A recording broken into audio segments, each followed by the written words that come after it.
Hello, good evening. Thank you for coming. I'd like to bring the December 10th Planning Commission meeting to order. Everybody please rise for the Pledge of Allegiance.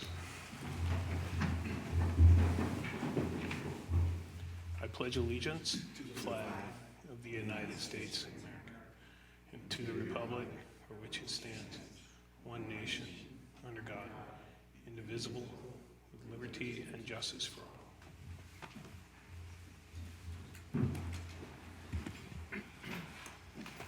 May we have roll call, please?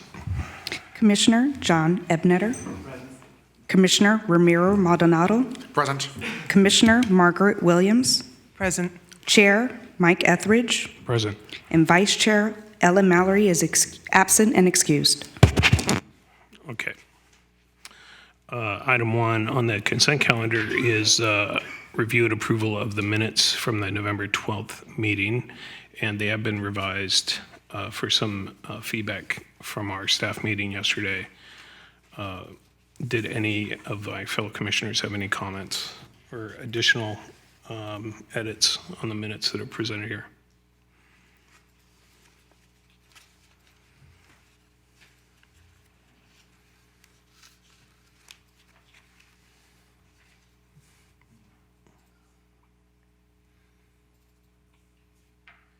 Ramiro seems to be. No? Okay, we'll see none. Can I have a motion for approval, please?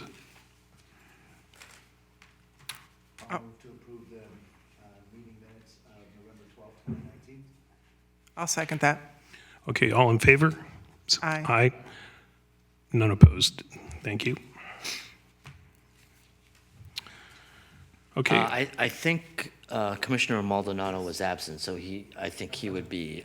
Okay, so he would four just be- approve, yeah. one abstain from Right, absence. Okay, thank you. Item 2 on the consent calendar is the 2020 Planning Commission calendar.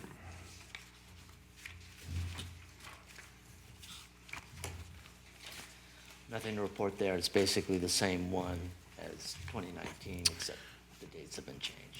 There might be one or two that aren't on a Tuesday because of a holiday, and we get bumped by the council.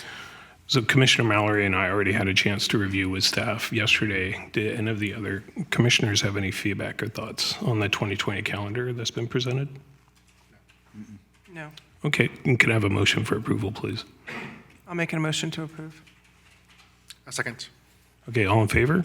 Aye. Aye. None opposed, and Commissioner Mallory is absent. Thank you. Now is the opportunity for public comment. Do we have anybody in attendance who would like to speak to the commission on an item that is not on the calendar for today? No speaker slips? Okay. I will close public comment.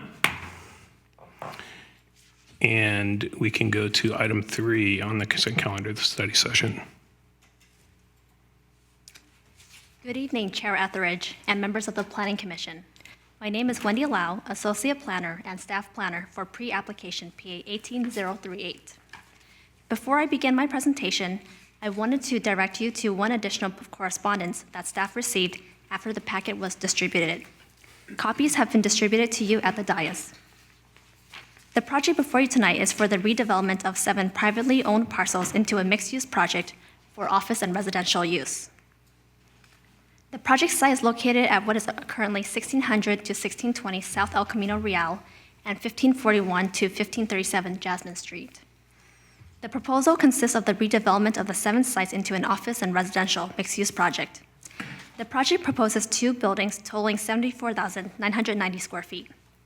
One building, as you can see on the top right, front El Camino Real, would be 5 stories tall with 9,809 square feet of office at the ground floor and 36 rental apartments in the 4 stories above. The second building, as you can see in the bottom right image, would front Jasmine Street and proposes 2-story townhomes. The apartments consist of 12 one-bedroom units of 882 square feet and 24 two-bedroom units of 1,313 square feet. The townhomes would all be 2-bedroom, 1,417 square feet units. Of the 44 residential units, 5 would be below market rate units. The mixed-use building proposes to have a building height go from 40 to 55 feet. This is allowed provided the project meets specific findings, which staff will discuss in more details later. The project would total 74,990 gross square feet. This is within the allowable gross floor area of 75,000 square feet, or a floor area ratio of 2. The project proposes a total of 82 underground parking spaces, which exceeds the minimum parking requirement of 68 parking spaces. Of the 84 parking spaces, 52 would be dedicated to the residences, and 30 would be open to employees and visitors. The underground parking garage would be accessible from Jasmine Street. The project site is located in the E2-2 Executive Office Zoning District, where offices are permitted. Residential uses may also be allowed through approval of a special use permit. As you can see on the screen, the project site is composed of 7 parcels located between El Camino Real and Jasmine Street. The 7 sites total 37,500 square feet, which is equivalent to 0.86 acres. The project site is currently occupied by commercial, retail, and residential uses.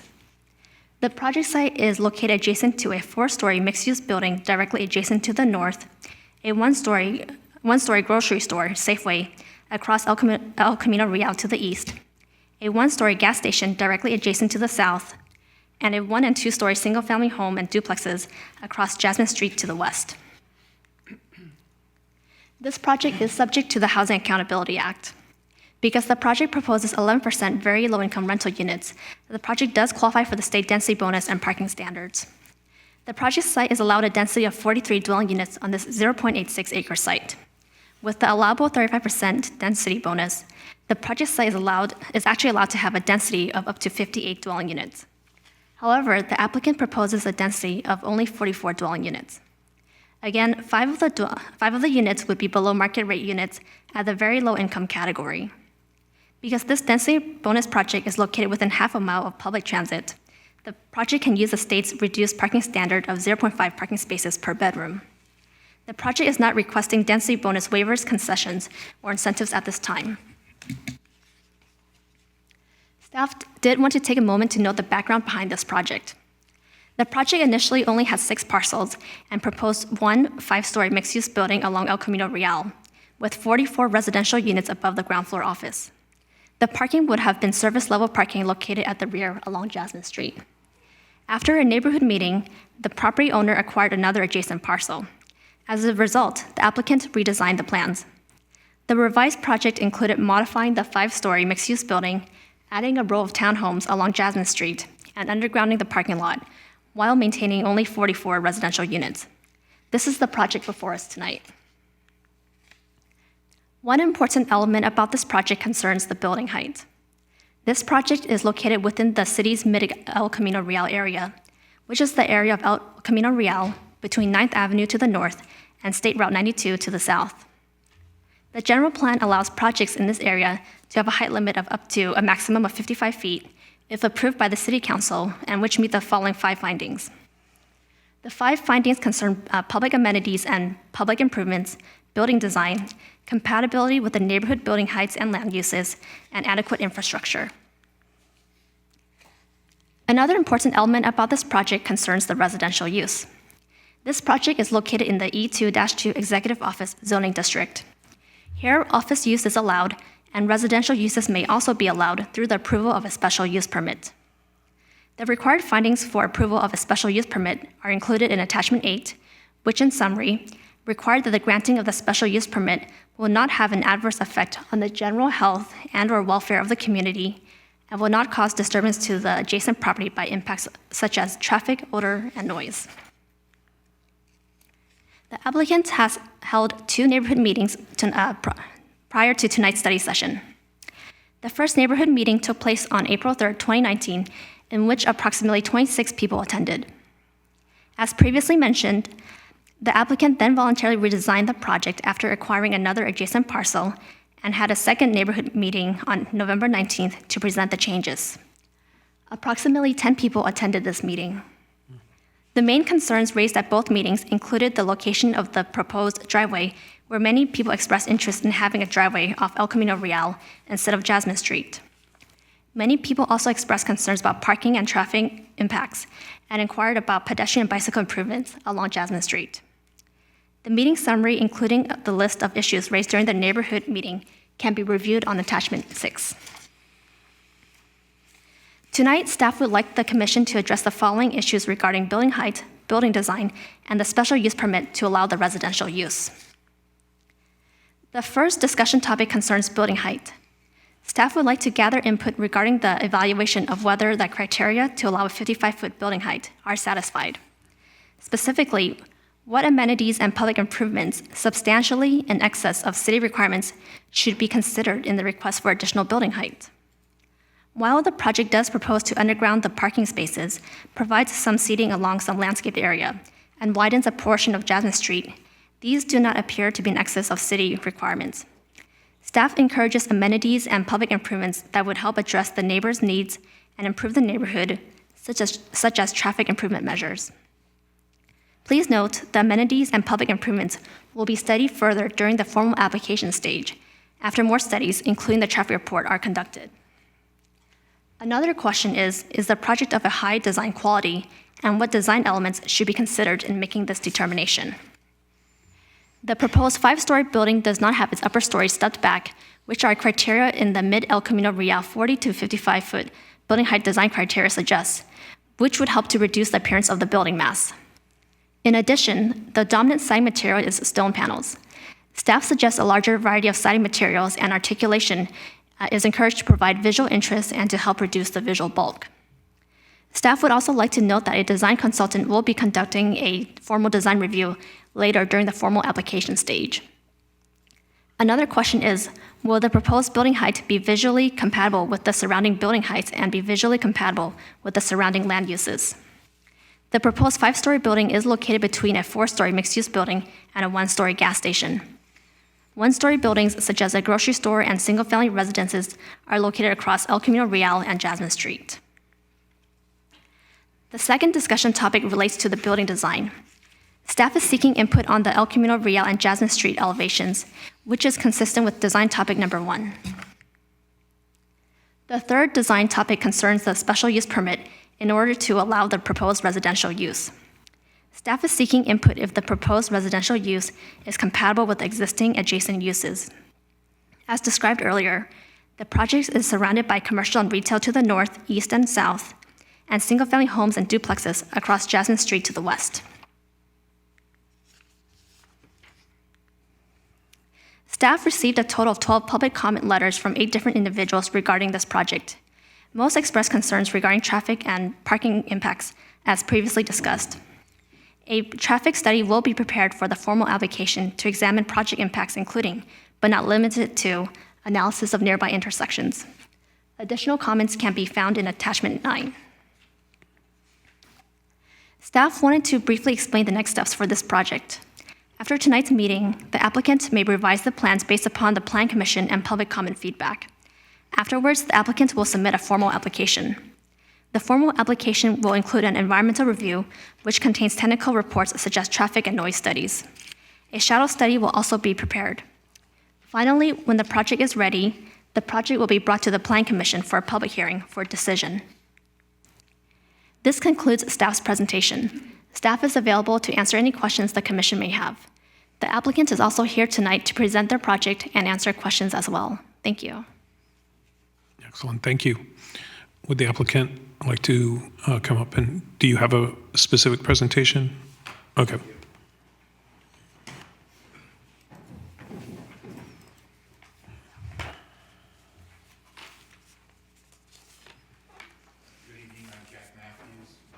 John Matthews Architects, and this is John Lucchese, the project architect for this design here. So John's going to make a report on, generally the details about the project, walk you through the project, and then I want to talk about some general issues that we see here. Good evening, Chair and Commissioners. Thank you for having us do this presentation for you. Try to hit the highlights of some of the topics that Wendy has put forward about the project. Let's see. Does this thing have a pointer?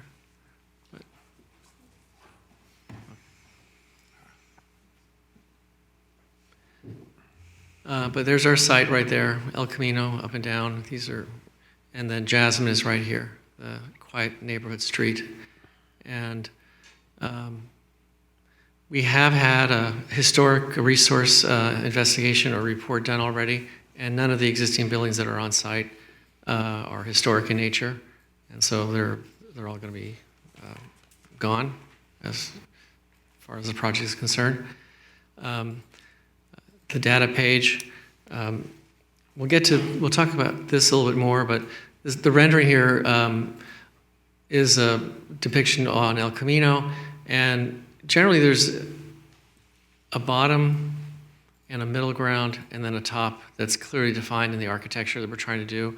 And it's also defined vertically in these segments with this larger component missing in the middle, and that's the entrance of the commercial space downstairs and a lobby for the residential up above, elevator lobby on every floor. And so the building, this mass has been broken down into several sort of components that we'll talk about later. I want to say that although our drawings in this format, they're all digital and everything, they seem very precise, but we're in a very schematic design phase right now. And we're here to sort of solicit input from you and the public, or the commission and the public, on how to make the project better or more compatible with the city. And so these really need to be considered as sort of schematic conceptual drawings. And in the process of creating a real application, a planning application, these will be developed to some extent.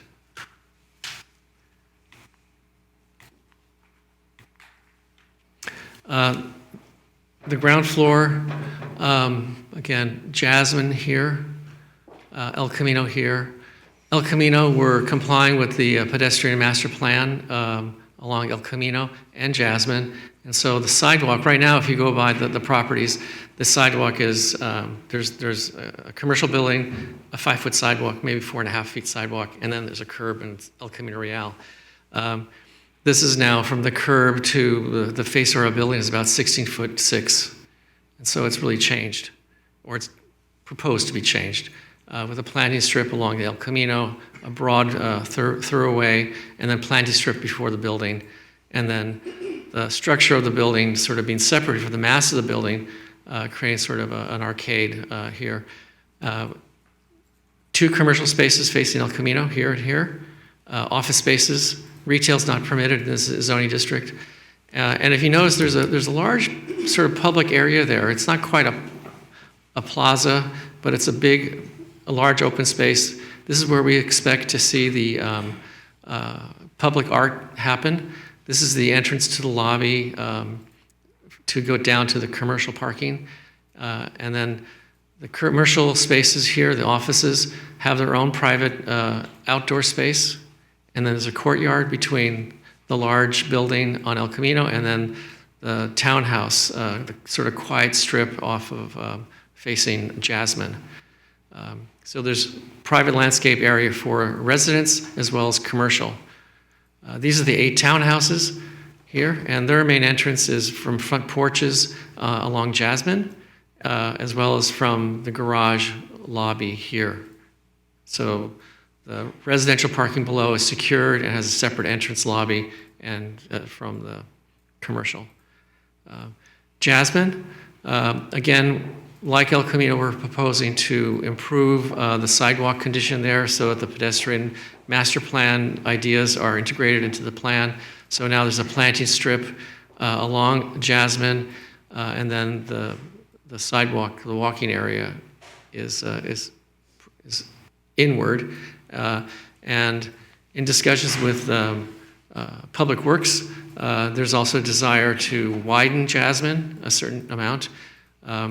However, right now, again, getting back to this preliminary nature of the project, we don't even have a survey yet.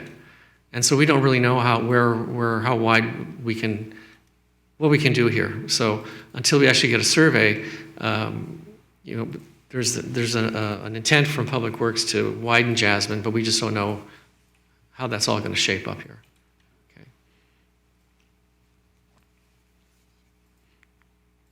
the subterranean parking garage.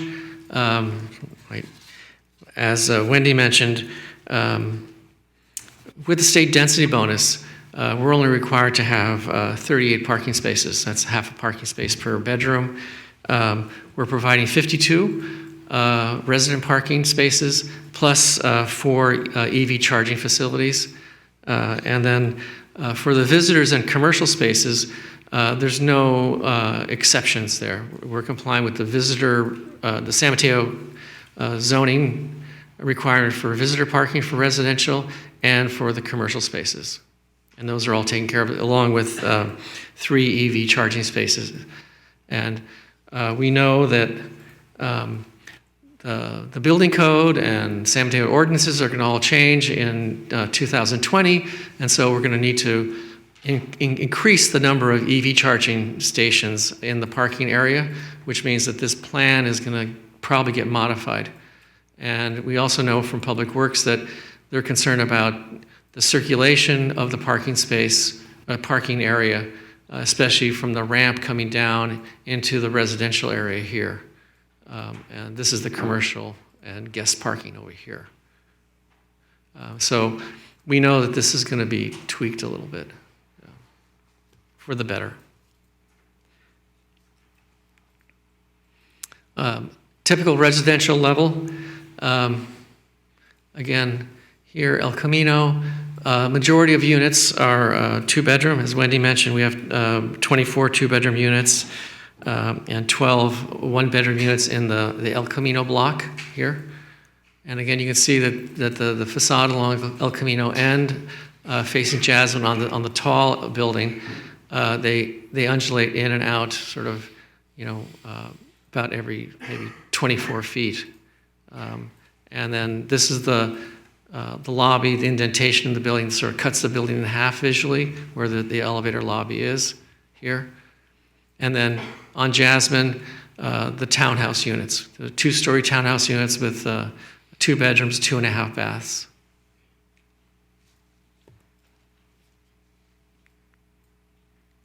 Next story up. And the upper story, the top story, has along El Camino the same number of units, but then as it goes this way, there's a commercial or a common space here, a roof deck, and then just a roof, so that the scale of the building sort of dips in this area, in this direction a little bit, 1 story down. The elevations with graphically appear a little light, but this close-up of the perspective, I'd like to use maybe just to point out, again, we are proposing that the facade is this sort of sintered stone material on a rain screen, but it's not the same pattern. It's hard to tell in the screen here, but this is a vertical pattern here in a different color, in a lighter color that runs along the top. And the middle is actually a different pattern with sort of a rectilinear grid in sort of the middle of the building. And the base has a different pattern and a different color as well. So it's not this, thank you, that helps a lot. Yeah, so you can see the different pattern here, and here is vertical.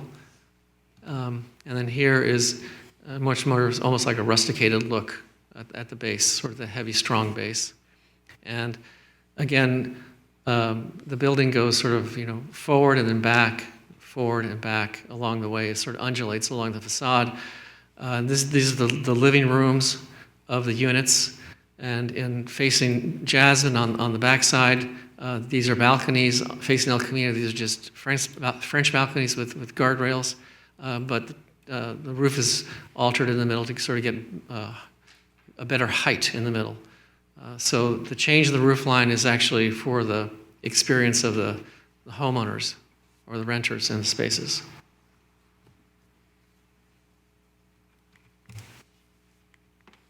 And the elevation, this is the elevation towards Jasmine. which is a very different elevation than what's facing the El Camino. The El Camino is, I think, appropriate, or we think it's appropriate for the El Camino, which is a very strong facade for a very broad, busy street, and very different facing Jasmine is just two-story gable roof stucco buildings, and each front porch has a trellis above it. And this is the main entrance to the courtyard in the back. This is the driveway down to the parking garage here. And each dwelling is sort of individually identified by its sort of massing and scale. It's meant to be a much more sort of human-scaled building than maybe the front building does. And that's the buildings in its context. This is along Jasmine. Unfortunately, the trees here sort of hide the little townhouses, but along El Camino, this is the building next door. This is our building here. The gas station is a little bit out of place, but I think our building here is pretty much in scale with the building next door, and as well as all the other larger buildings, the newer buildings that are along El Camino, some of which are much bigger and more massive than this building here. But even compared to this building here, we're proposing here is, I think, it has a much finer texture of treatment in the architecture. There's a lot more detail and sort of ins and outs, I might say, of the massing. I think that's it. And Jack? Okay, let's go back to the site plan. Great. Well, there. Thank you. So I just want to summarize a little bit where we are with this. First of all, this project is really the ideal kind of project that we think should be developed along the El Camino Real in San Mateo. It's ideal in terms of taking advantage of a property that's really underutilized and putting housing in there, which we desperately need in our community, along a major transit corridor, which is where you want it if you're going to create more density. It's also consistent with the Grand Boulevard initiative in terms of providing a very friendly pedestrian pathway along the face of it, along the El Camino Real, with a place to gather for people, lots of landscaping along the El Camino Real as well. The two-story townhouses on Jasmine, those townhouses there, that was in a second iteration of the design where we were able to do that because we were able to acquire the property that was sort of a notch in the project, and that allowed us to put those townhouses in. And those are two-story units which break up the massing from Jasmine towards our project. They're the scale of the housing across the street. To our minds, they're really friendly to the street. They conform to the design guidelines for multifamily housing. They have front porches, and they're of a scale, I think, that really is compatible with the neighborhood. And at the same time, we're making the sidewalk and street wider. We have a 5-foot wide landscape buffer, and then the sidewalk. Plus the street's getting wider, although we don't know quite how much. These townhouses acknowledge the residential scale of Jasmine on the west side, and really, we think, fit in well. We're very pleased with the project so far. As John said, it's in the very preliminary phases. But you'll notice, for instance, that in the first iteration, which you didn't see, there was surface parking as well as underground parking. Now there's no surface parking whatsoever. All the parking is underground and not visible from either El Camino Real or Jasmine. There's fewer curb cuts, which actually means more street parking for the neighbors on Jasmine. So we're very pleased with where it's going, and we hope to get some comments from you, and we're available for questions. Thank you. Thank you. So process-wise, I think we're going to have the commissioners ask any clarifying questions from the staff or from the applicant, and then we will have public comment on this agenda item. Then we will close that, and we will have any final questions from the commissioners and final comments on the items. Commissioner Maldonado, can we start with you? Do you have any clarifying questions for the staff or the applicant? Not at the present time. Okay. Commissioner Ebneter. I have one question for staff. There's 9,809 square feet of office space proposed on this project. Is there a commercial linkage fee associated with the office space, or is this below a threshold? We'll need to look it up, but I think it's 10,000. I can look that up while we have the public comment period. Okay, thank you. That was my only question for staff. I do have some questions for the applicant. If one of them wants to come up to the microphone? Depends on the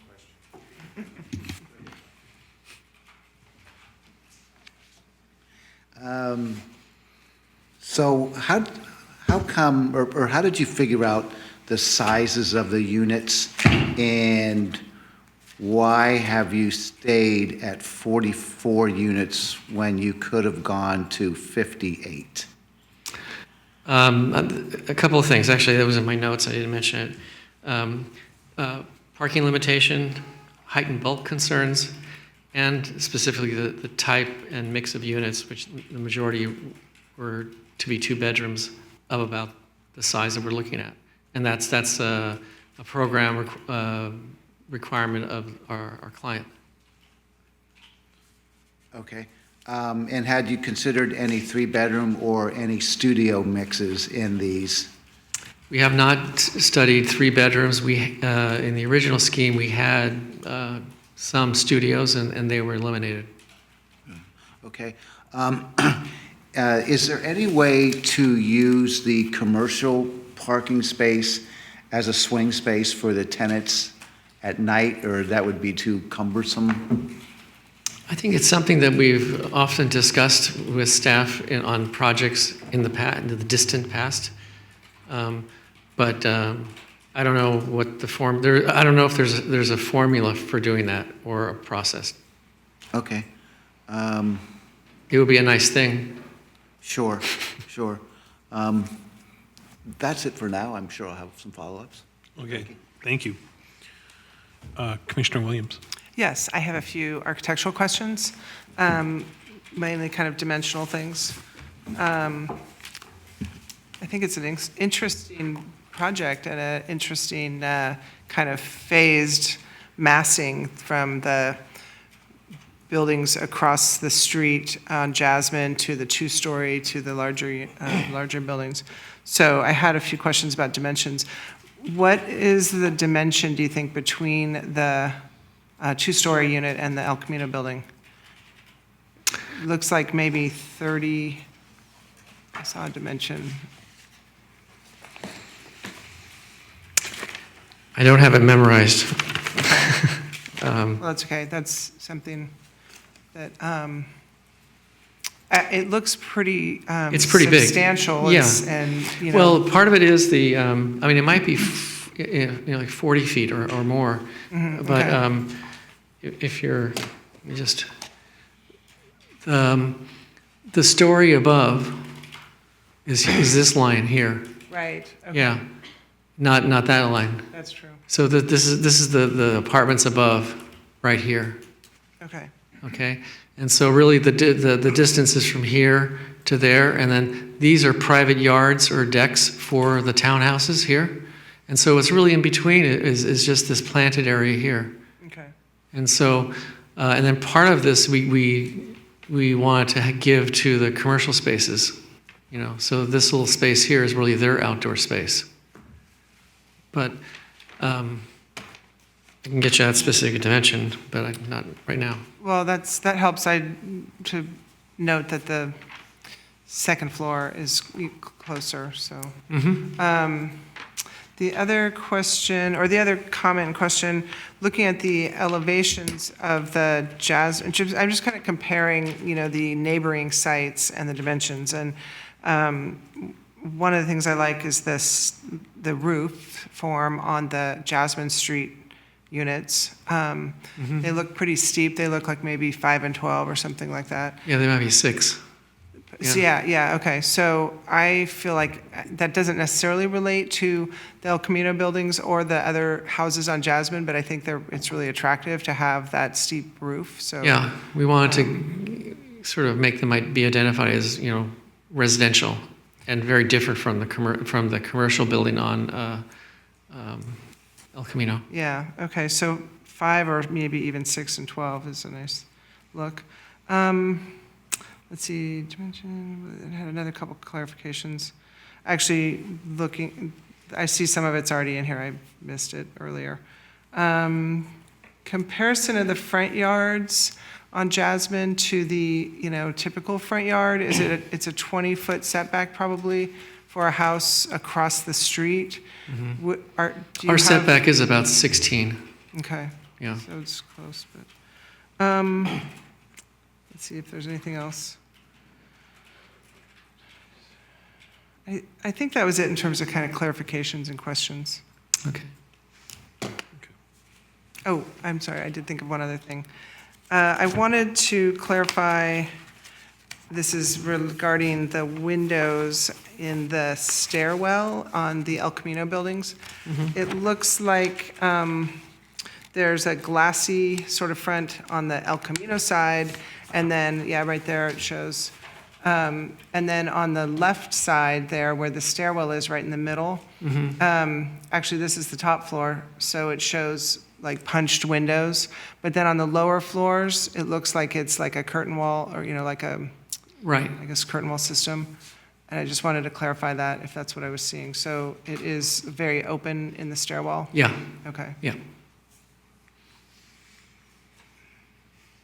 Which I guess shows right there on the bottom, yeah. Yeah. Okay. So on El Camino, that's pretty, just glass and frame.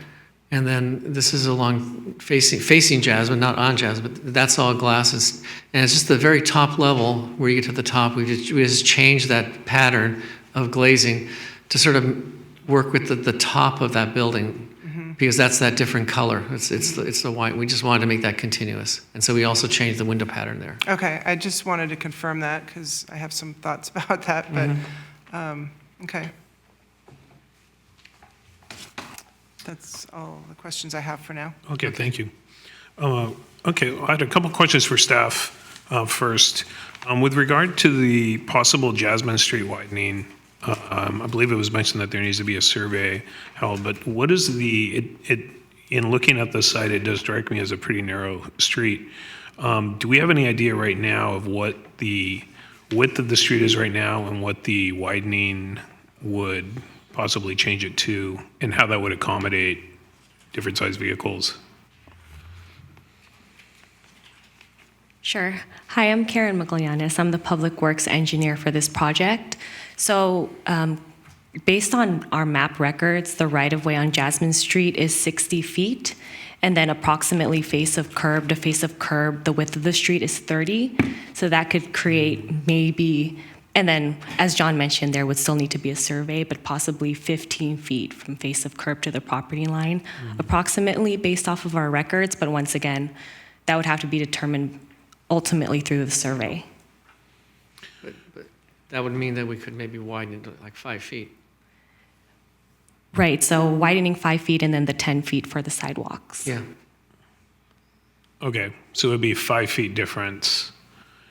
And it would be street parking on either side? Yes, we would want to maintain street parking on Jasmine. Okay. So question for staff. With regard to the considerations that go into a project and allowing it to exceed the 40-foot height limit to the 55 feet, I understand that there is a project Hillsdale Terrace, which is the other, is it Hillsdale Terrace? I think that's the name of it, okay. That is the one other property that has kind of activated that plan code. Can you talk about what specific amenities and improvements that project had that supported the consideration to go to support the 55-foot height limit? I just happen to have the condition of approval. It's called developer contribution prior to issuance of first demolition permit, building permit, or site development permit. Whichever occurs first, the property owner should contribute to the city $400,000 to help fund, number one, the design, construction, and soft costs associated with implementing right-of-way median and pedestrian crossing improvements on South El Camino Real. Now, again, what we found is that that was probably not going to be feasible because of the reluctance of Caltrans. Or two, a Public Works capital improvement program project targeted towards pedestrian and bicycle improvements in the immediate vicinity of the project site that are consistent with the City of San Mateo's Sustainable Streets Plan. Or three, additional contribution to the city's Child Care Development Fund. So that was the nature of the amenity or additional public benefit that was made a condition of approval for Hillsdale Terrace. I would note, I can't remember, it's either 67 or 68 units. This one's 44. And then to answer Commissioner Ebeneter's question, I was wrong. It's 5,000 square feet is the minimum. Now, I will note that, however, it's net additional commercial square foot, so the existing commercial square footage would be subtracted out of the proposed to come up with the total amount. And it's about, I think, with the current fee schedule, $26.10 a square foot.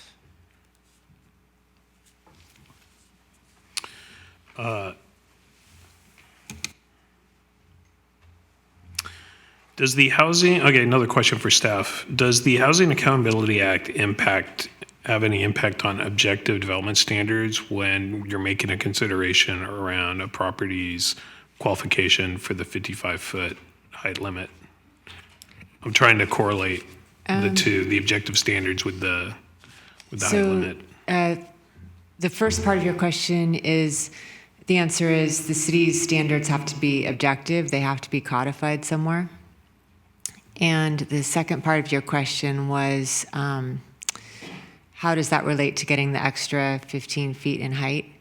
And so the way I look at that, the extra 15 feet in height is gotten if you're providing something that's not required by the city's municipal code or guidelines or any other published document. It's something above and beyond what the city has in its standards. So the wording that was provided was substantially in excess of city requirements. So that would be the objective. Yeah, and so standard that those you would requirements associate can be with. found in our general plan, our zoning Right. code, any of our specific plans and our design guidelines. Okay. Okay, thank you. Question for the applicant. You mentioned that there was a historical building study that was done on the property. Has there been any study done on petroleum contamination, noting that the property is right next door to the gas station? Is there any possibility that there's some sort of contamination that would? Yeah, I think we in the city received some communication from the county on that regard. And I think, there's notice of that. I think it's public record. I mean, we got an email from the county, right? So notice specifically that there is no contamination on these parcels, or what specifically did you get? Oh, that there was some contamination. That there is Yeah. under this property? I believe so, that's what they stated. Okay. And our client is aware of that. And I would note that once we go through the formal application, there'll be environmental document or environmental review, which would include contamination of the site. Okay.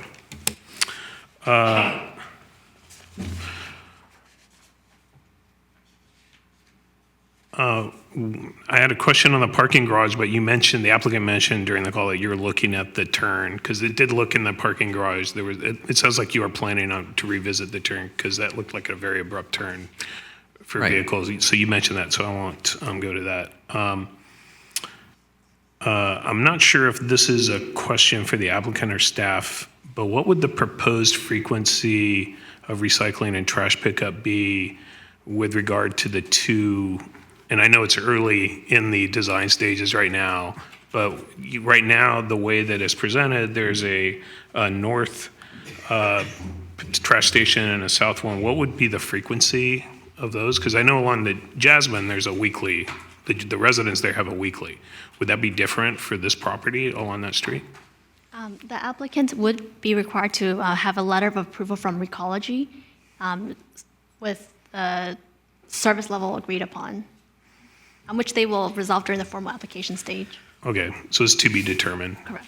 But it would We probably have- be more frequent than. Yeah, and I would say we've had extensive discussions, at least on a preliminary basis, with Public Works, Recycling, and Recology, and we're still trying to determine the exact nature of the pickups, how often, because obviously beyond just providing that service, there are also impacts that may be associated with noise and such on the adjacent neighborhood.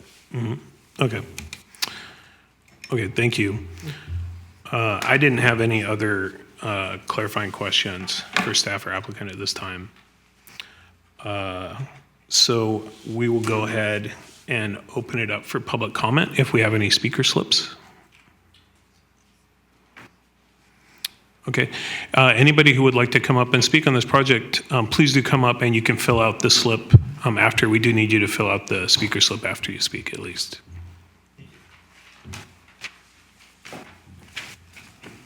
Hi, I'm Sam Jones. My family owns the property at the corner of Jasmine and Barneson, 1406 and 1410 Jasmine Street. And I guess my first question, I have a concern about parking, and I have a concern about the driveway being onto Jasmine Street. And I also have a question about the widening. Wasn't aware of that until tonight. So I guess I'll start with the question about the widening. So the street's going to be widened by 5 feet? Is that what I'm hearing? Proposed to be widened? So I think the way that we'll do this, if we can get all the questions on the record, and then we'll have staff answer. Yeah, this isn't a back and forth right now, so this is public comment. So I guess my question would be, is if the street's going to be widened, is my yard going to be made smaller? And the second part of that would be, if the street is being widened, is it being widened just because of this project, or is that something that is being done anyway? And if it is being widened because of the driveway being on Jasmine, then my question would be, why isn't this driveway being put on El Camino? That's an important thought that I have. Regarding parking, I know that the law allows for half of a space per bedroom, but I know from experience from the apartments that we own that we have over 1 car per bedroom. So that means there's going to be, no matter what the state allows, the reality is that there's probably going to be 30 or 40 more cars parking in that neighborhood. And right now, that street's already very busy. Every night, the street's full. And so these people are going to park somewhere. I mean, people like to have their cars, and maybe that'll change in the future, but right now, that's the way it is. There's more than 1 car per bedroom in the apartments that we own. So that's a statement, and I'm not sure exactly how the neighborhood feels about that, but there's going to be a lot more competition for parking spaces. And then the other big issue that we have, or concern, is the intersection that's right in front of our building, and that's at Barneson and Jasmine. And already in the mornings and in the afternoons and in the evenings, that corner is very, very busy. It's backed up already. So I know that a traffic study is going to be done, and I hope that they take a look at it during all the hours, because we have, backup now. There's kids being dropped off at the schools, and we have a lot of traffic from McDonald's. So that's just a very, very busy intersection, and it's going to be impacted by having another 35 or 40 cars coming out and going back in the morning and evening.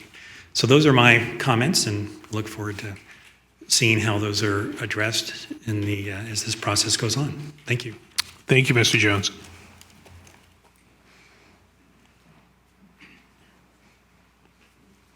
Come on up. Hi, Chair and the committee. My name is Wendy. I live on 1548 Jasmine Street. May I ask you, Chair, do you have kids? Again, this is not a back and forth, Okay. so please provide your public comment. So I bought But I this do, for the record. Thank you. So I know this is, we provide a low-income unit for the community, and I support that. But I deeply worry about my family because I have kids go to school in the morning and walk back after school. So my biggest concern is the traffic. How do we get out in the morning, right? And the second is, I heard we are going to widen the street. Right now, every time when I walk, when we have a car parked on the street, it's already very narrow. I'm almost sometimes have to walk very carefully on the sideway. So my question is, if we widen by 5 feet, how are we going to do that? Does the kids or pedestrian have a way to still walk on that street, right? Third is the safety, right? Because we have more car in and out. If kids walk on the, pedestrian, way, or sometimes we need to walk out. I mean, safety is an issue because more car, more traffic. There's no way to back up. And then besides the traffic, the street is so narrow right now.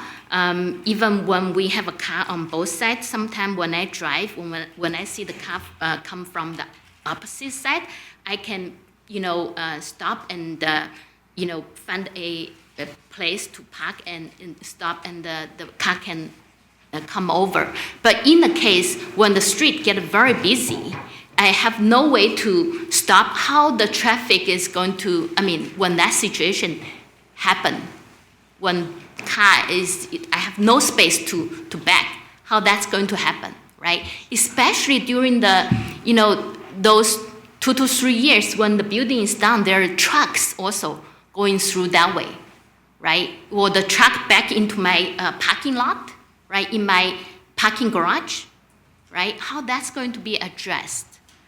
So that's my question. Again, in terms of the traffic on Jasmine Street, Borough and Barneson to El Camino Real, right now I already take a long time to get into the El Camino Real with all this, 44 units, maybe, 80 cars, right?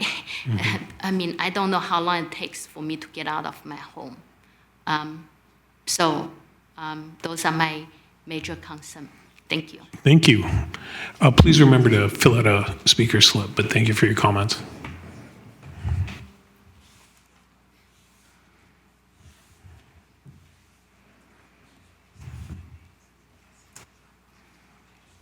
My name's Keith Santiago. I'm a resident at 1410 Jasmine Street. Mainly just want to echo what others have already said, concerns with the traffic increase in Jasmine Street. I live closer to the Barneson side, and I do see basically in the morning, especially around the school times, it's just backed up a few blocks towards Maple Street, so it's hard to get out that way already. Lots of kids coming for high school crossing Jasmine Street, coming up Barneson. I got 2 young kids myself, so I'm concerned about like the increased traffic there. Cars maybe speeding along down the road, trying to get to that other end of it.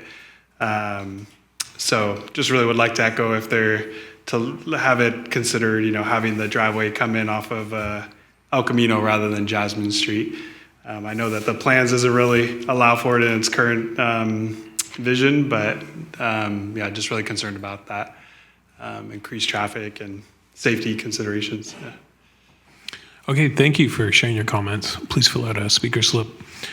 Is there anybody else in the audience who would like to share comments on this project? Okay, seeing none, I will close the public comment period.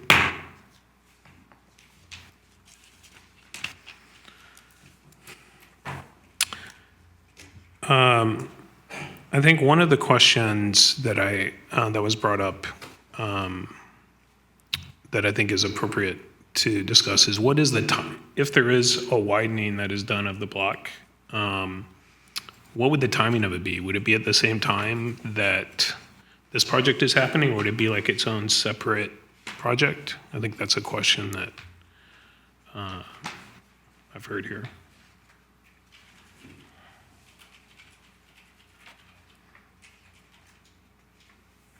So the widening of the street would be during the project.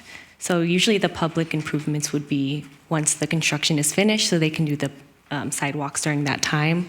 But to answer one of the questions from the public, the widening would only be along the project frontage, so it would only be widened on the side of the project. Okay. Did you hear any other questions that wouldn't be addressed from a potential environmental study? Just a few other things. Number one, there will be an environmental document, so we'll have a traffic study just to determine how many trips will be generated and the distribution of those trips, where they'll go, and what the impact will be. And in terms of construction impacts, those will also be identified or analyzed in the environmental document. And as the commission is aware, there are normal standard conditions of approval that relate to construction. And certainly the impact on the pedestrian environment will be examined by Public Works and Planning. One thing I would note that is, while there is a greater number of units, and again, we'll determine what the traffic impact is. The number of curb cuts along Jasmine is going to be reduced from the number of curb cuts that are there now. Now, albeit it will be for a larger parking garage than the parking facilities that exist on Jasmine today. But in terms of an uninterrupted continuum of pedestrian sidewalk, it would be greater than exists today. But again, that's another thing that we'll need to examine as part of the formal application. Okay. Through the chair, a couple of questions before we go to the scripted comments or input. It seems to be a recurring concern of different developers for pickup and delivery of passengers and/or packages to these new facilities, the commercial and the residential side. So has there been any thought of where these types of transactions would occur, specifically for Uber or Lyft, and for delivery of third-party commercial packages? Could there be a yellow zone in front of the building? Could there be a passenger loading zone? Or would there be another solution that Public Works might think would work?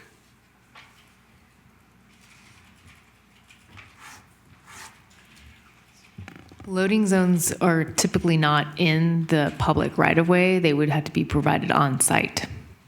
And El Camino is not our jurisdiction. It belongs to Caltrans, so it would require permission from Caltrans in order to provide that on El Camino Real.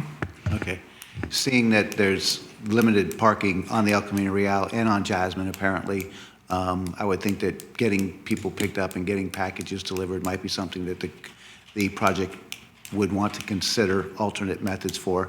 Concerning the safety of pedestrians along Jasmine and the entrance to the parking structure there for both the commercial and the residential units of this project, has there been any thought of possibly doing a curb cut on the El Camino Real just for the commercial side of the project?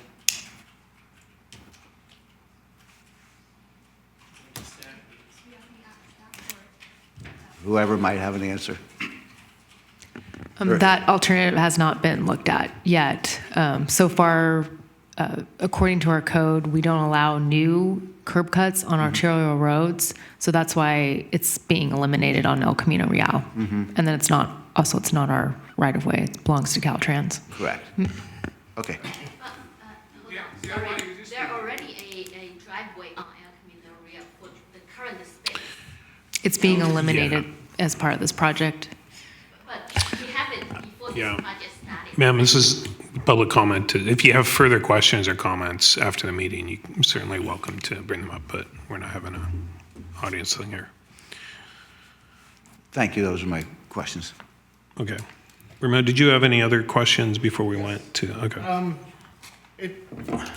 It's stated in one of your neighborhood meeting minutes that the developer or the applicant is going to donate or contribute $750,000 to both the school district and the Parks and Recs department. Is that correct?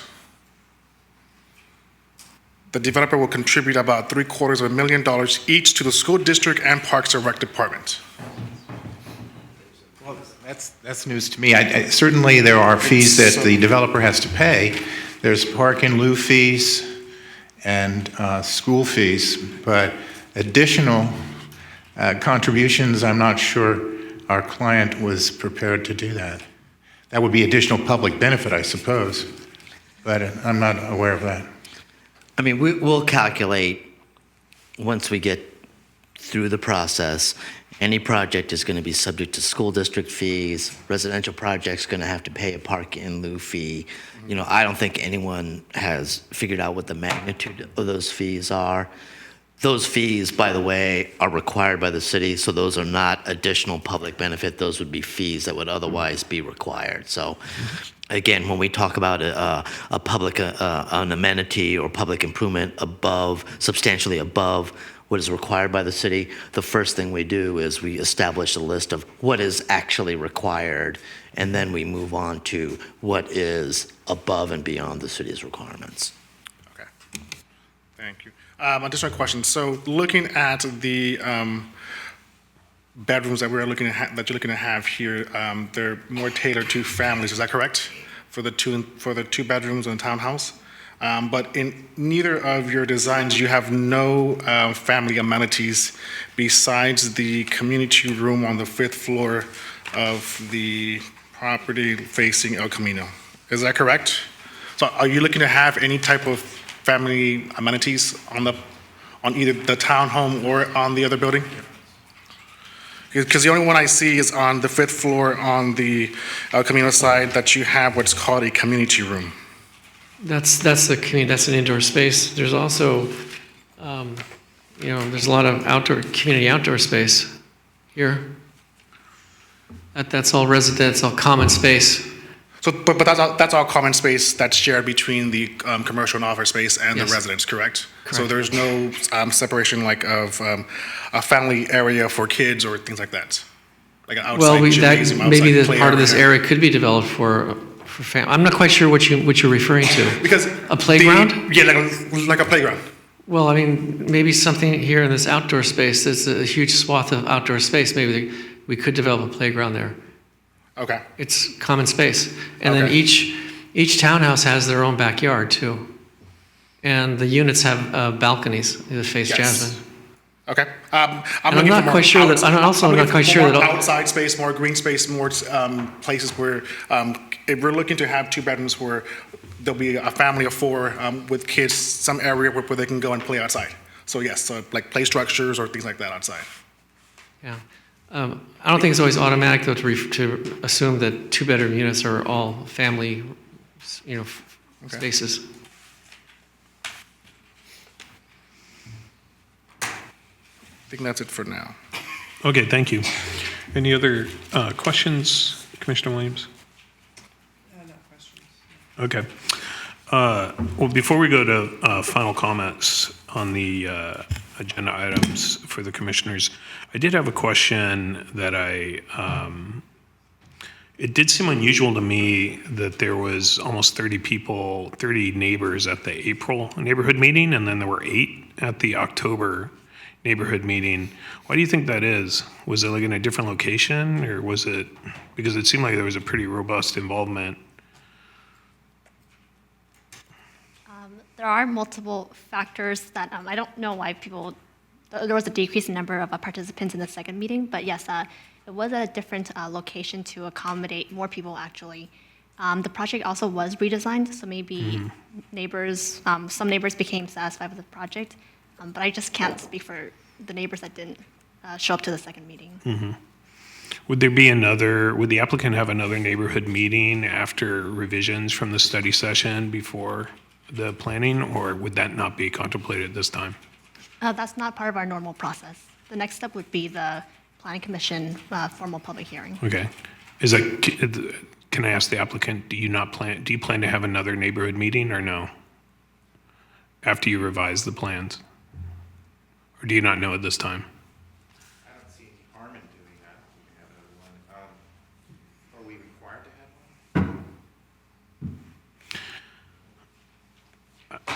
So I would say that it's not required. However, from time to time, there are developers, I'm sure the commission is aware, they've come and actually told you during the public hearing that, oh, after the study session with the planning commission, we've continued to have outreach with the neighborhood. So certainly that's something that we encourage. There's not a statutory or a resolution that says, prior to coming back for a public hearing, you must have a neighborhood meeting, but certainly we would encourage constant communication between the neighborhood and the applicant. So whether that's a formal meeting or they show up at somebody's house with a set of plans, I'm not really sure. If that is an interest to the commission, then certainly I would go ahead and articulate that. Okay, thank you. I think we can move to final comments then from the commissioners. And again, we'll start with, unless, did you have another question? No. Okay, then we'll start with Commissioner Maldonado. And can we put up the items that you were requesting feedback on? Excellent. Thank you. For topic number 1 on build height, at this present time, I don't see what additional amenities that the applicant is providing besides the public art and the expansion of sidewalks that I can actually approve the elevation to 55 feet. I think there has to be more amenities such as maybe paying for the expansion of the street on Jasmine or other types of financial incentives that they can do to, number one, help remedy some of the issues that the neighbors are having on parking on that side of the street. And maybe look into also trying to create more open spaces that can be used by the outside residents, the neighbors, that can help as well. In addition to building design, I like the aesthetic of the building. It does blend in well with the other buildings that are adjacent to it on El Camino and across from on the other side of El Camino with the Borough Bank and the Chase Bank that are located there. In issuing the special use permits, I do agree that this is the perfect opportunity for us to leverage commercial buildings that are there to create more residential buildings, especially more residential buildings that tend to be larger buildings. And especially it's within walking corridor to many different things, pharmacies, grocery stores, and things like that. So yeah, those are my comments. Thank you, Commissioner Maldonado. Commissioner Ebner. Through the chair, what amenities and public improvements substantially in excess of city requirements should be considered? I have a couple of recommendations, or 3 actually. One would be to add 2 additional very low-cost housing units that would be rented at that rate for 9 or 10 years prior to the process of turning these homes into for sale. The second would be to substantially increase fees to the PAL program here in San Mateo and/or the Parks Department. I don't know what fees would be appropriate. I do know in the past we were granted, as I think Ron Munakawa has stated, $400,000 on a project a little further south on the El Camino, and I think that went a long way to appease the City Council's approval of that increased height and density at that project. I'll skip to C, the building height being visually compatible with the surrounding buildings. I like the height of the building. I think it fits in well. I also like the size of the townhouses. The roof line to me is attractive and it's not overbearing on the street as far as I can tell. It looks like it fits in well. So neither one of them are offensive to me at all. In fact, I think they fit well. In comparison to the building just north of this project, I think this project has a much better design for the city, and I think it it shows well there. I do have concerns with with no setbacks along the El Camino Real. I think that if we have buildings that don't have setbacks, it makes it somewhat imposing and cold for the resident or for the pedestrian experience. And I think that that mistake has been made in a few locations in our city. And I would hope that we would look at that seriously and understand the relationship between the pedestrian and the building experience. I would like to see a larger variety of materials on this building. It's hard to tell from these schematics if this is really an inspiring and inviting environment or if it's kind of bland. And I'm not the color expert, but this looks like it is could be replicated pretty much on any part of the El Camino, up and down the El Camino in any city, and I don't think it sets itself apart as I think that you're capable of doing as being a very good architectural firm. So I would love to see a variety of materials, not exactly sure what they may be. I think the bottom rail, if you will, is too tall. The middle section, to me, doesn't meld well with the upper portion. The overall structure looks good, but I don't really like the materials that much. I love the idea that all the parking is subterranean. Great job. I know that's costly, so I appreciate that, and I would think that the residents or the local homeowners would also like that. I can't speak for them, but it will get a lot of the cars off of the road.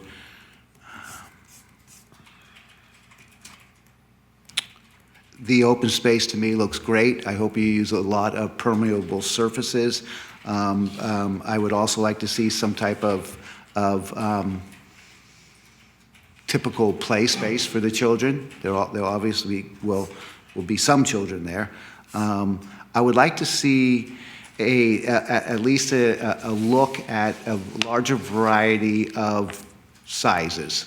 I don't think you need 10 3-bedrooms, but you might want a couple. And I think you might want a couple of studios.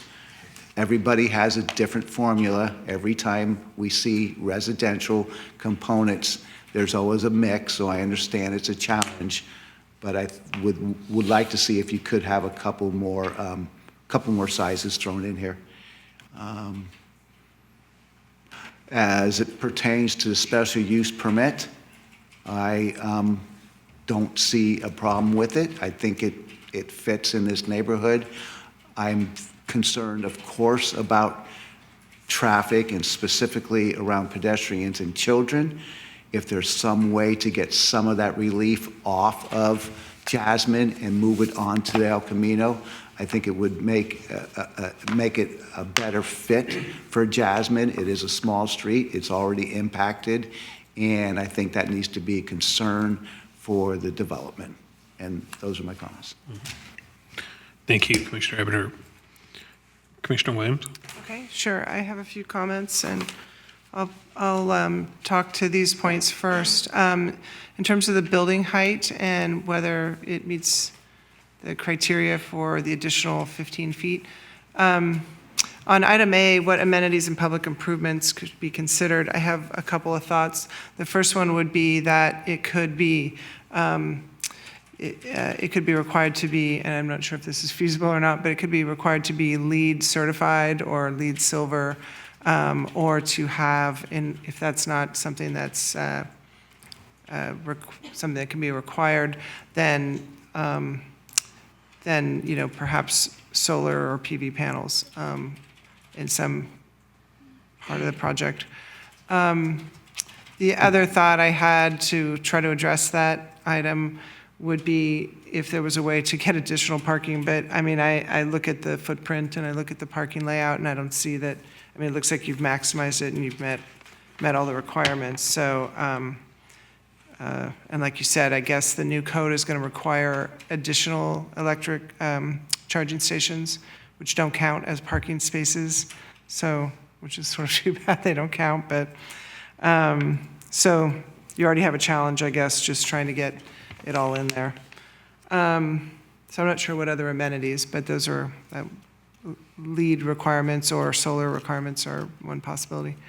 On item B, in terms of the design, I have a few comments which I'll bring about at the end, but I think it does qualify as high-quality design. I actually do like the use of materials. The stone, I think, would be great to see, you know, a real sample or some further renderings, but because I think getting the description of the three elements in different types of stone was helpful. I hadn't quite seen the detail involved in the elevations that I think is there that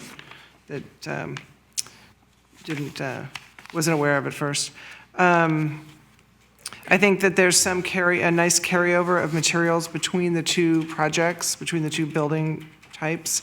But I think, I do have questions, I guess, because I think that the Jasmine Street building has stucco, and the other building has the stone panels, if I'm correct. But the carryover is the roofing, so I like that. I think that as much sort of connection between the two buildings as possible ties it all together nicely. So I think that helps. Will the proposed building height be visually compatible with the surrounding building heights? I think, again, as I said earlier, I think it's a nice phased, stepped-up massing from the one-story unit buildings, homes on Jasmine, to the two-story, smaller-scale buildings on the Jasmine side of this property, and then on up to the El Camino side, so with a substantial space between them. So I think that the building height is compatible with Jasmine Street because it's far enough away, and as opposed to, you know, again, you know, other buildings, like for instance, the neighboring one, you know, has a large mass all the way through to Jasmine, well, maybe not all the way through, but, you know, quite a ways through to Jasmine, whereas these two tall buildings will be, or this one building, will be really kept towards the El Camino side, and it really doesn't encroach back towards Jasmine. So I think that really helps with the height issue. As we talked about, there's certainly other tall buildings in the near vicinity, just on the other side of the gas station, across the street from the gas station, I think is probably a 6-story building, I'm not sure. But and you can see from the elevations that you're pretty close. I can't tell exactly what the difference is between the building to the north, but they are pretty close in height. So I think it certainly works with the surrounding areas. So I had a couple of specific design comments that I was going to just mention. Let's see, and I think makes a lot of sense for this in terms of the massing of the El Camino building and the fact that it's pedestrian oriented. There is a wider sidewalk planned. I think that it doesn't make any sense to step it back any further than, you know, the sort of undulations that are there now. But I mean, the stepping back for sort of a long, narrow building doesn't necessarily make that much sense to me. I looked at the parking calculations, and I guess I'm going through my notes. I guess there's not too much that can be done there. Let me just see what my other notes were. Oh, the other design comment that I wanted to just comment on was the windows. I know we spent a lot of time last time talking about windows and on one of the previous projects, but I found myself studying the windows quite a bit on this project. As I asked about earlier, I think the glazing and the glassy element on the El Camino side makes a lot of sense, especially since when you look at the floor plans, they're kind of like probably an open area that might be used by the residents for kind of a common area outside the elevator on each floor. But then on the courtyard side, you have a stairwell, which would be nice if it was glassy, but I think for the sake of tying in to the Jasmine Street buildings and to the kind of residential feel of the courtyard, I think it would be nice to have less glazing there, or glazing that's more similar to the top floor where it's punched windows instead of a curtain wall system. So that's my thoughts about the stairwell and that amount of glazing on the courtyard side. Because it's not, I think it's not just one story, it goes up 4 floors, I think. So I think the amount of glazing on the first floor makes sense, but then as you go up, it's a little bit obtrusive probably for the residents on the Jasmine Street side of the property. Let's see, getting back to parking and site plan, I guess this probably should have been a question, but one comment I have is I couldn't help but wondering if the ramp to the parking was moved to the south side of the lot so that it was next door to the gas station, if there's some reason why that can't be done. If it's feasible and it could be done, it seems that there would be some people that would, come in and out of that driveway and turn sort of the corner towards the gas station and then onto the freeway from there. And a lot less traffic going down toward, you bring some of the traffic from the middle of the block towards the south end of the block. So again, I probably should have asked that as a question, but I think it would be worth taking a look at to see if that works and if that reduces traffic in the middle of the block towards the north end of the block. I like the large open space in the middle. I do think it has potential to be developed a little bit more with either maybe playground structures, maybe some amenities for the residents, perhaps a barbecue area or something like that. I'm not sure what that would be, but I think there's an opportunity to develop that a little bit differently. I think that was it. Let me just see. I guess, well, with regards to that central courtyard, I think that I'm being really conscious of the juxtaposition between the office space and, which has got residential above and across. And I like this idea of mixed-use development, but we don't see a lot of it in San Mateo yet. And so I'm cognizant of the fact that there's this, large outdoor space for the people from the offices to use.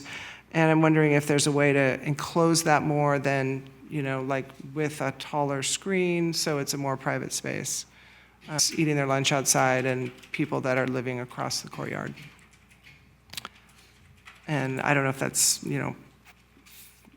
fencing elements or planting or something. So I think that's all I have for now. Thank you. Okay, great. Thank you. Okay, well, thank you to the applicant for the presentation and staff for the presentation. I do, with regard to, question 1 on the discussion topic, it does seem like it's pretty early. Like this is a very early preliminary design and layout. So, right now, as presented, you're not necessarily seeing any elements that, fit into the criteria. I'm sure that will evolve as it migrates to final, application. I echo Commissioner Ebner's comment that the transition, the change that you made after you acquired the additional parcel to make it all subterranean parking is a real positive change. It's hard to, it does feel like, we need to see more elevations, more color elevations. Like right now, I don't really have a good feel for what the Jasmine side buildings are going to look like and how they do compare to the houses. So hopefully, as the project continues through. That will be easier to assess. With regard to the design of the project, the contemporary design, the El Camino building, I do consider that to be a high design quality. I do like the three levels and the and how it would look from El Camino. Hard to make a determination on the Jasmine side again because it was really just more drawings. Sorry for me to conceptualize that. On the building height, compatible with the surrounding building heights, it does seem like El Camino does have a varied set of building heights up and down, a real mix of 1-story, 2-story, 5-story, higher along. So I do actually feel on the El Camino side that the that the building height is appropriate. But again, I'm not sure that the kind of amenities and public improvements to support that standard are there right now, but I'm sure that will evolve as the application goes. With regard to so we talked a little bit about the El Camino and Jasmine Street elevations. I have a concern, again, Commissioner Ebner brought this up. The way it's designed, I do support, and again, it's a little bit out of our hands too because it is Caltrain property, but I wouldn't necessarily support having entrances from El Camino because of that, the transit nature and how tough that area is with 92 as it is right now. But I do have concern with the way the design is right now on how, and again, with an eye towards not being disrupted to the neighborhood, how is the trash going to be picked up? Where is it going to be picked up and the way it's going to happen? The Uber and Lyft pickups for the residents or the commercial occupants, the Amazon, DoorDash delivery, where is that going to happen in a manner that you don't have large parcel trucks parked and blocking the middle of Jasmine Street on a constant basis. I think that those are significant design elements that really need to be considered and evolve on this application. I think that those are big deals, especially because of the lack of flexibility on the El Camino side. With regard to the special use permit, so I think, I asked the question, I was surprised that there was such a drop-off in neighborhood participation from the April to the October neighborhood meetings. I do think that there are, legitimate and meaningful concerns that the residents of that very narrow street have on how this project is going to impact that. And I'm not just talking about Jasmine Street where that building is. It's about the Jasmine and how you get on and off Burrell. Jasmine and how you get on and off Barneson. So if we are there is going to be a traffic study. I think that the traffic study needs to be very robust and consider the, both the traffic and pedestrian usage and how this project would impact it along that whole corridor. Jasmine, but not just Jasmine and El Camino where that project is, but how it impacts the on and off with Burrell and Barneson. And I think that is going to be an important consideration on, what are the right public improvements that need to be made for this project to make it a safe pedestrian and other modes of transportation experience for both the residents and not residents in that area. That is a tough area. There's already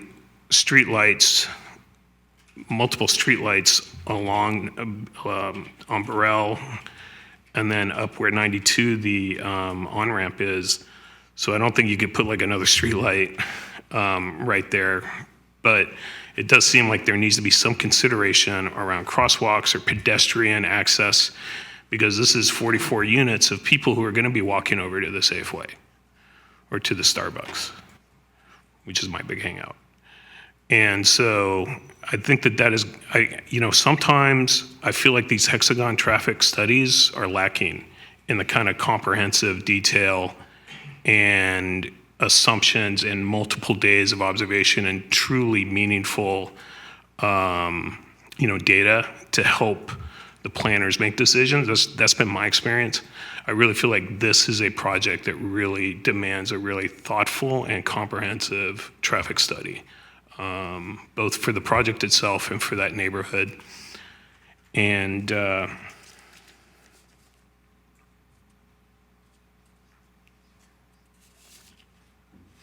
hopefully, again, talking about neighborhood engagement, we've had, the Waters Park project comes to mind. That is a project that had a lot of concerns from the neighborhood on it, and they went out of their way to add additional meetings and engagement with the residents and other people who are impacted by that. And I really feel like it's a best practice. So it may not be required as part of this application process, but I strongly recommend it as a best practice to engage and get the support of the neighbors, both the residential and, along that whole corridor for this project.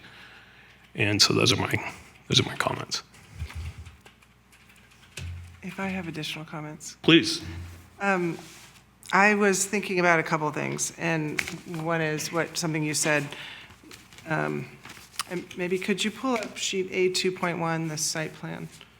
Because I think there's a couple of things that could be clarified in all the discussions. We haven't really looked at it that closely. So what I see is that there is a place where people could drop off, the Uber drivers or the, Prime, Amazon Prime people or whatever. And that is where the widening of the street occurs. And that's, there's this additional 5 feet? There's an additional 5 feet of street width from the length of this property. And I'm not sure if that was really clear to people. And I also think that, Do you want one? Sure. Because I also think that there might be a little bit not. Yeah, so right here, the sidewalk comes along and it goes in, if I understand correctly. And I'm not sure if I have that correct or not, but I guess that's what I would need to clarify. Is that what's happening? So is the street wider from here across? Okay, so there is a zone there. I mean, it's not really formally a loading zone, but it would suffice as a space for someone to park. And then I guess the other part of that is that there was maybe it might be worth it to clarify that the street's not going to be widened until some construction happened. Like if there was, construction further on down the street at another site, another property, then it may be considered at that time, right? The right-of-way improvements are the last thing that are done because there's so much construction activity going on during the project. So right-of-way improvements like the widening and the sidewalk improvements would be done probably at the last phase. For this project. For this project. But all of the other people that live on the street, you're not just arbitrarily, or not arbitrarily, but you're not just widening the street in front of their house. No, we're widening it along the project frontage only on their side of the street. The opposite side will not be affected. Yeah. Okay, so I think there was, maybe, I don't know if that was unclear to people. Okay, thank you. Okay, thank you. So those are that's the feedback on the study session. Thank you all for coming. I'll close that item. And we can go to reports and announcements. Yes, this is the last meeting of the Planning Commission in 2019, so looking forward to January of 2020. We do have a number of a couple of study sessions. One is for 1919 O'Farrell, approximately 40 units right down here at the cul-de-sac where there's a one-story medical office building. And also 2850 El Camino Real. It's there's the Armed Forces Recruiting Station that is just north of Bank of America. It's got some ground floor retail and units above. Wendy Lau is actually handling that application. There's a neighborhood meeting this Thursday. Both of those items will be coming forward to the Planning Commission study session in January. And we're still trying to finalize the public hearing schedule for the revised climate action plan. I think we were talking about this tonight. So that'll probably be at the latter part of January, early part of February for you. And since we're at the end of the year, on behalf of the staff in the city, I'd like to thank the Planning Commission for your work and your support. We did have a few canceled meetings, but a lot of stuff happened. First and foremost, we have a new planning commissioner who's joined the ranks and fit in quite well, I think, with the commission in terms of expertise and just communication. We had a bunch of study sessions. The general plan, which is going to be continuing on for the next few years. The EIR scoping meeting for Concar Passage, which we would anticipate will be coming forward to you in public hearing next year. The downtown former RDA sites, which will be coming forward to you in public hearing next year. The Kingston Monte Diablo Townhouses study session, which will be coming forward to you in public hearing next year. The Hayward Park Station redevelopment, which again we anticipate will be coming before you, and Peninsula Heights. So all of those are study sessions, much like tonight, and we've used the input from both the public and the commission in guiding the applicants. And there were a lot of public hearings, whether it was final with the commission or recommendations forward. The Trags redevelopment, Waters Park Residential, the wastewater treatment plant and the UFAS program, Cary School, Windy Hill number 3, and we worked through with Philip Brennan to get 866 View Ridge in a shape where we can meet the required findings. And the most recent project that you reviewed and approved, 180 East 3rd, which is the former Aaron Brothers site. So certainly over the course of a year, that is a lot of information and material for the commission to digest. Certainly well above your pay grade.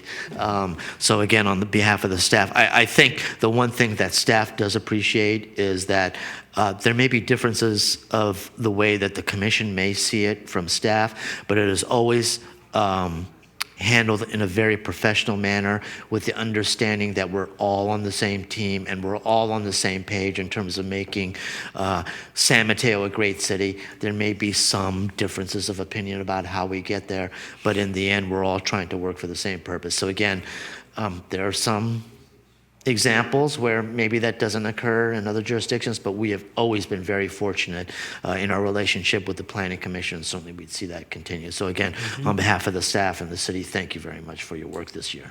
Yeah, thank you. Yeah.